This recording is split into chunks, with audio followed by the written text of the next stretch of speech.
نحمدہ ونصلی ونسلم علی رسولہ الکریم اما بعد۔ حیات المسلمین میں یہ 16ویں فصل ہے، گو ہم نے بیچ میں 5-6 فصول چھوڑ دی ہیں،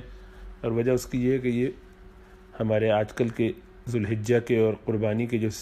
سلسلے چل رہے ہیں اس سے مناسبت رکھتا ہے، تو سوچا کہ اس باب کو پہلے پڑھ لیتے ہیں، پھر پیچھے چلے جائیں گے انشاءاللہ تعالی۔ قربانی کے بارے میں حضرت فرماتے ہیں، یہ اصلاحی نصاب سے حیات المسلمین جسے کہتے ہیں، کہ جس شخص پر زکوٰۃ فرض ہے اس پر قربانی کرنا بھی واجب ہے، اور اس کا بیان کہ زکوٰۃ کس پر فرض ہے وہ پیچھے آ چکا ہے، لیکن ہم نے ابھی وہ پڑھا نہیں ہے، پھر بعد میں پڑھیں گے انشاءاللہ۔ اور بعض ایسے شخص پر بھی واجب ہے جس پر زکوٰۃ فرض نہیں، اس کو کسی عالم سے پوچھ لینا چاہیے جس پر قربانی واجب نہ ہو، اگر وہ بھی کرے یا اپنے نابالغ بچوں کی طرف سے بھی کرے تو اس کو بھی بہت ثواب ملتا ہے، اور اگر کسی مرے ہوئے کی طرف سے کرے تو اس مردے کو بھی ثواب ملتا ہے۔ اب کچھ آیات پیش کرتے ہیں کہ فرمایا اللہ سبحانہ و تعالیٰ نے کہ ہر امت کے لیے قربانی کرنا اس غرض سے مقرر کیا تھا اللہ تعالیٰ نے کہ وہ ان مخصوص چوپایوں پر یعنی گائے، اونٹ، بکری، بھیڑ پر اللہ کا نام لے جو اس نے ان کو عطا فرمائے تھے، اور وہ یہ جانور ہیں جن کا ذکر دوسری آیات میں ان کے کھانے کے حلال ہونے کے اس طرح آیا ہے کہ 8 نر اور مادہ، یعنی بھیڑ میں 2 قسم نر اور مادہ، اور بھیڑ ہی میں دمبا بھی آ گیا، اور بکری میں بھی 2 ہی قسم نر اور مادہ، اور اونٹ میں بھی وہی 2 قسم، اور گائے میں بھی، تو گویا یہ 8 ہو گئے، اور گائے میں بھینس بھی آ گئی۔ یہ سورہ انعام میں ہے۔ پھر ارشاد فرمایا کہ قربانی کے اونٹ اور گائے کو ہم نے اللہ کے دین کی یادگار بنایا ہے، ان کی قربانی سے اللہ تعالیٰ کی عظمت اور دین کی رفعت ظاہر ہوتی ہے، اور اس حکمت کے علاوہ ان جانوروں میں تمہارے اور بھی فائدے ہیں، مثلا دنیاوی فائدہ تو کھانا اور کھلانا، اور اخروی فائدہ اس کے علاوہ ہے۔ پھر ارشاد فرمایا کہ اللہ تعالیٰ کے پاس نہ ان کا گوشت پہنچتا ہے نہ ان کا خون، لیکن جو اس کے پاس پہنچتا ہے وہ کیا ہے اصل میں؟ تمہارا تقوی اور اخلاص۔ پھر ارشاد فرمایا کہ اخلاص والوں کو خوشخبری سنا دیجیے، یہ سورہ حج میں بیان ہوا۔ تو اس سے معلوم ہوا کہ پچھلی امتوں پر بھی قربانی فرض تھی۔ اگرچہ بکری بھیڑ بھی قربانی کے جانور ہیں اور اس لیے وہ بھی دین کی یادگار ہیں، مگر آیت میں خاص اونٹ اور گائے کا ذکر فرمانا اس لیے ہے کہ ان کی قربانی بھیڑ بکری کی قربانی سے افضل ہے، اور اگر پوری گائے یا اونٹ نہ ہو بلکہ اس کا 7واں حصہ قربانی میں لے لے تو اس میں تفصیل ہے کہ اگر یہ 7واں حصہ اور پوری بکری یا بھیڑ قیمت اور گوشت کی مقدار میں برابر ہو تو جس کا گوشت عمدہ ہو وہی افضل ہے، اور اگر قیمت اور گوشت میں بھی دونوں برابر ہوں تو جو زیادہ ہو وہ افضل ہے وزن کے حساب سے، یعنی کوالٹی سیم ہو تو پھر وزن دیکھا جائے گا۔ قربانی میں اخلاص یہ ہے کہ خاص اللہ تعالیٰ کے لیے اور اس سے ثواب لینے کے لیے کرے، اپنے پروردگار کے لیے نماز پڑھی اور قربانی دیجیے، یہ جو قرآن میں آیا سورہ کوثر میں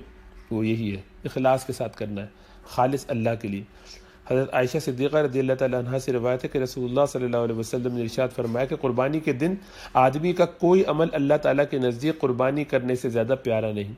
اور قربانی کا جانور قیامت کے دن ماں اپنی سینگوں اور اپنے بالوں اور کھروں کے حاضر ہوگا، یعنی ان سب چیزوں کے بدلے ثواب ملے گا، اور قربانی کا خون زمین پر گرنے سے پہلے اللہ سبحانہ و تعالیٰ کے یہاں ایک خاص درجے میں پہنچ جاتا ہے، اور پھر تم لوگ جی خوش کر کے قربانی کیا کرو، زیادہ داموں کے خرچ ہو جانے پر جی برا مت کرو۔ حضرت زید بن ارقم رضی اللہ تعالیٰ عنہ سے روایت ہے کہ صحابہ کرام نے پوچھا کہ یا رسول اللہ صلی اللہ علیہ وسلم یہ قربانی کیا ہے؟ آپ نے فرمایا کہ تمہارے نسبی یا روحانی باپ ابراہیم علیہ السلام کا طریقہ ہے۔ انہوں نے عرض کیا کہ ہم کو اس میں کیا ملتا ہے؟ فرمایا آپ صلی اللہ علیہ وسلم نے کہ ہر بال کے بدلے 1 نیکی۔ انہوں نے عرض کیا کہ اگر اون والا جانور ہو، یعنی جس کے بال نہ ہو، بکری وغیرہ کے تو بال ہوتے ہیں اور دمبے کے اون، اونٹوں کے بھی کبھی اون ہوتے ہیں، تو آپ نے فرمایا کہ ہر اون کے بدلے بھی 1 نیکی، ایک جانور ذبح کرنے کا یہ فائدہ۔ حضرت علی رضی اللہ تعالیٰ عنہ سے روایت ہے کہ رسول اللہ صلی اللہ علیہ وسلم نے فرمایا کہ ذبح کے وقت اپنی قربانی کے وقت فرمایا آپ نے کہ اے فاطمہ اٹھ اور پاس موجود رہے، قریب آ جاؤ، یعنی کیونکہ پہلا قطرہ جو قربانی کا زمین پر گرتا ہے اس کے ساتھ ہی تیرے تمام گناہوں کی مغفرت ہو جائے گی۔ لا کے بیٹی کو قریب کیا،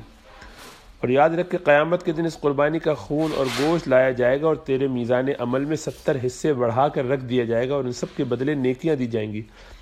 ابو سعید نے عرض کیا یا رسول اللہ صلی اللہ علیہ وسلم یہ مذکورہ ثواب کیا خاص آل محمد کے لیے کیونکہ وہ اس کے لائق بھی ہیں کہ کسی چیز کے ساتھ خاص کیے جائیں، یا آل محمد کے علاوہ صلی اللہ علیہ وسلم اور سب مسلمانوں کے لیے بھی عام ہے؟ آپ نے فرمایا کہ آل محمد کے لیے ایک خاص طریقہ بھی ہے اور سب مسلمانوں کے لیے عام طور پر ہے، یعنی سب کے لیے اس میں یہ اجر موجود ہے۔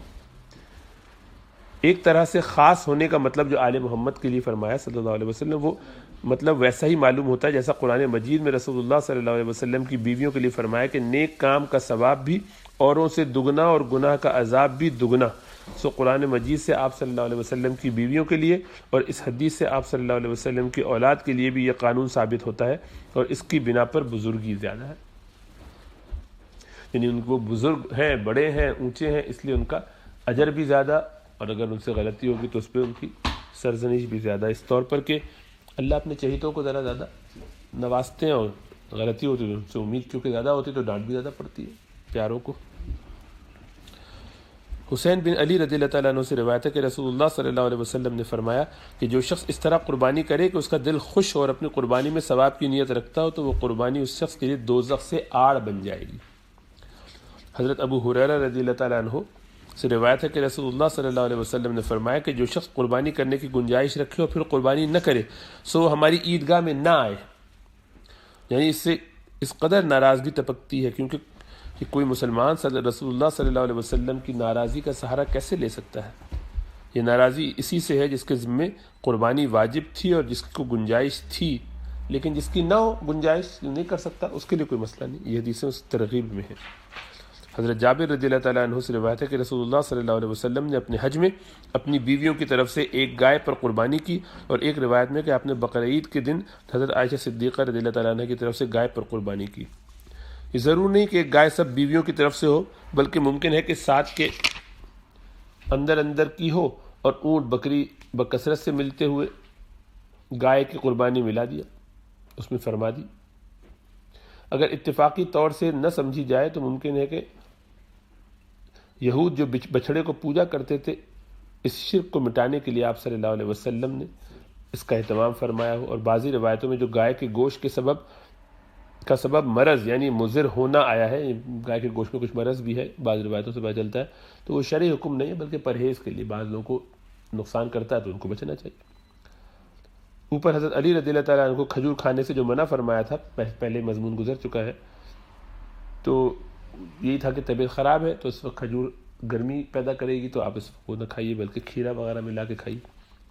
چنانچہ حلیمی نے کہا ہے کہ اس کی وجہ یہ ہے کہ حجاز خشک ملک ہے اور گائے کا گوشت بھی خشک ہوتا ہے تو اس سے بعض لوگوں کو نقصان ہو سکتا ہے۔ تو یہ حجاز والوں کے ساتھ گویا مخصوص ہوا، اور یہ بھی کہا جا سکتا ہے کہ معنی کہ ہر ایک کے لیے نہیں گویا، یعنی ہر ایک کو نقصان نہیں پہنچتا، بعض لوگوں کو پہنچتا ہے تو جن کو پہنچتا ہے ان کو بچنا چاہیے۔ بعض لوگوں کو جیسے آرتھرائٹس ہوتا ہے، گاؤٹ وغیرہ، تو ان میں بعض ایسے خاص قسم کے گوشت کو روکتے ہیں کیونکہ اس میں یورک ایسڈ کا لیول زیادہ ہو تو بچنا چاہیے۔ کولیسٹرول جن کا بہت زیادہ ہو تو ان کو کہتے ہیں بڑے کا گوشت مت کھاؤ۔ انس سے روایت ہے کہ میں نے حضرت علی رضی اللہ تعالیٰ عنہ کو دیکھا کہ 2 دمبے قربانی کیے اور فرمایا کہ ان میں سے ایک میری طرف سے اور دوسرا رسول اللہ صلی اللہ علیہ وسلم کی طرف سے۔ میں نے ان سے اس کے متعلق گفتگو کی تو انہوں نے فرمایا کہ حضور صلی اللہ علیہ وسلم نے مجھ کو اس کا حکم دیا ہے، میں اس کو کبھی نہیں چھوڑوں گا، یعنی ہر سال ان کی طرف سے قربانی فرمایا کرتے تھے۔ حضرت ابو طلحہ رضی اللہ تعالیٰ عنہ سے روایت ہے کہ رسول اللہ صلی اللہ علیہ وسلم نے ایک دمبے پر قربانی کی اور اس کے بعد دوسرا دمبا ذبح کیا اور فرمایا کہ یہ قربانی اس کی طرف سے جو میری امت میں سے مجھ پر ایمان لایا اور جس نے میری تصدیق کی۔ مطلب حضور اقدس صلی اللہ علیہ وسلم کو اپنی امت کے لیے کتنی شفقت تھی کہ ان کو اپنے ثواب میں شریک فرمایا۔ اس کا مطلب نہیں کہ سب کی طرف سے قربانی ادا ہو گئی اور ذمہ فارغ ہو گیا۔ تو اب آپ سے جو ہمیں محبت ہے اس کا تقاضا یہ ہے کہ ہم بھی آپ کی طرف سے قربانی کریں۔ حضرت ابو ہریرہ رضی اللہ تعالیٰ عنہ سے روایت ہے کہ رسول اللہ صلی اللہ علیہ وسلم نے فرمایا کہ اپنی قربانیاں خوب قوی کیا کرو، ان کو کھلا پلا کر موٹا کرو کیونکہ وہ پورے صراط پر تمہاری سواریاں ہوں گی۔ بعض روایتوں سے اشارہ ملتا ہے۔ عالموں نے سواریاں ہونے کے 2 مطلب بیان کیے، ایک یہ کہ قربانی کے جانور خود سواریاں ہو جائیں گی، اور اگر کئی جانور قربان کیے ہوں تو سب کے بدلے میں ایک بہت اچھی سواری مل جائے گی، یا یہ کہ ایک منزل میں ایک جانور پر سوار ہوگا، دوسرا مطلب ایک سے ایک منزل تک گیا، اگلے منزل پہ دوسرے سے چلا گیا۔ دوسرا مطلب یہ ہو سکتا ہے کہ قربانیوں کی برکت سے پل صراط پر چلنا ایسا آسان ہو جائے گا جیسے خود گویا ان پر سوار ہو گیا، وہ لے کے چلے گئے۔ اور کنز العمال میں ایک حدیث اس مضمون کی یہ ہے کہ سب سے افضل قربانی وہ ہے جو اعلیٰ درجے کی ہو اور خوب موٹی ہو، اور ایک حدیث میں آتا ہے کہ اللہ تعالیٰ کے نزدیک زیادہ پیاری قربانی وہ ہے جو اعلیٰ درجے کی ہو اور خوب موٹی ہو۔ اللہ میں سمجھ اور عمل کی توفیق عطا فرمائے۔